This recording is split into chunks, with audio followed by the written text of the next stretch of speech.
গঙ্গাসাগরের পুণ্যযাত্রা শুরু হয়ে গিয়েছে এবং তারই আগে এই তীর্থস্থানে পুণ্যার্থীরা এসে কিন্তু রীতিমতো অসুস্থ হয়ে পড়ছে এবং আজ দুজন পুণ্যার্থী অসুস্থ হয়ে পড়েন এবং তাদেরকে রীতিমতো এয়ারলিফট করে কিন্তু কলকাতায় নিয়ে যাওয়া হয়।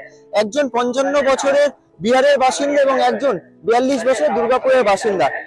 দুজনই যখন অসুস্থ হয়ে পড়ে দুজনকে কিন্তু এয়ারলিফট করে কলকাতা হাওড়ায় নিয়ে যায় এবং হাওড়া থেকে তাদেরকে এমআর বাঙ্গুর হাসপাতালে ভর্তি করা হয়। হাসপাতাল সূত্রে যেমনটা জানানো হচ্ছে এই মুহূর্তে দুজনের অবস্থায় কিন্তু স্থিতিশীল।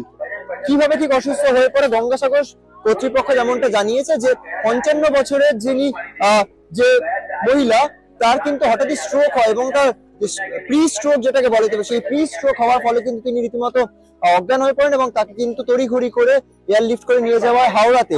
সুমিত্রা দেবী দুর্গাপুরের বিহারের বাসিন্দা 55 বছরের সুমিত্রা দেবী এবং অন্যদিকে দুর্গাপুরের 42 বছরের এক মহিলা যিনি কিন্তু রীতিমতো অজ্ঞান হয়ে পড়ে। কেন? কারণ তার রক্তে সোডিয়াম এবং গ্লুকোজের যে ডিসব্যালেন্স হয়ে যাওয়ার ফলে কিন্তু তিনি রীতিমতো অজ্ঞান হয়ে পড়েন এবং তাকেও কিন্তু এয়ারলিফট করে নিয়ে যাওয়া হয় কলকাতাতে এবং তার পরবর্তীতে তাকে কিন্তু ভর্তি করা একটি নামকরা সরকারি হাসপাতালে।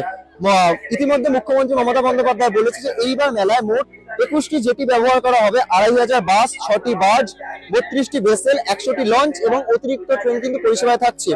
পরিস্থিতি নিয়ন্ত্রণের জন্য রাখা হয়েছে GPS tracking, satellite tracking, 2400 civil defence এবং অন্যান্য ভলেন্টিয়ারও। অন্যদিকে তীর্থযাত্রী সহ আগত সকলের স্বাস্থ্যের কথা মাথায় রেখে কিন্তু প্রতি জায়গায় মিটার কিছু 10-20 মিটার অন্তর অন্তরে কিন্তু বসানো হয়েছে মেডিকেল বুথ। অর্থাৎ 15 তারিখে যে গঙ্গাসাগর যাত্রা শেষ হবে সেই গঙ্গাসাগর যাত্রায় কিন্তু সরকারের পক্ষ থেকে বা প্রশাসনের পক্ষ থেকে সব দিকটাই খেয়াল রাখা হয়েছে যেন কোনো রকম ভাবে পুণ্যার্থীদের কোনো রকম অসুবিধার মুখে পড়তে না এবং যদি কেউ কোনো অসুবিধার মুখে পড়েও সেই জায়গা থেকে তাদেরকে যেন কোনো রকম বিলম্বিত যেন তাদের না হয়, তাদের যেন শারীরিক অবস্থা অবনতি না ঘটে সেই দিকটাও কিন্তু নজর রাখা এবং সেই কারণে কিন্তু আজ যে দুজন অসুস্থ হয়ে পড়ে তাদের কিন্তু এয়ারলিফট করে তড়িঘড়ি তাদের যেন শারীরিক অবস্থা অবনতি হওয়ার আগে তাদেরকে এয়ারলিফট করে নিয়ে যাওয়া হাওড়ায়।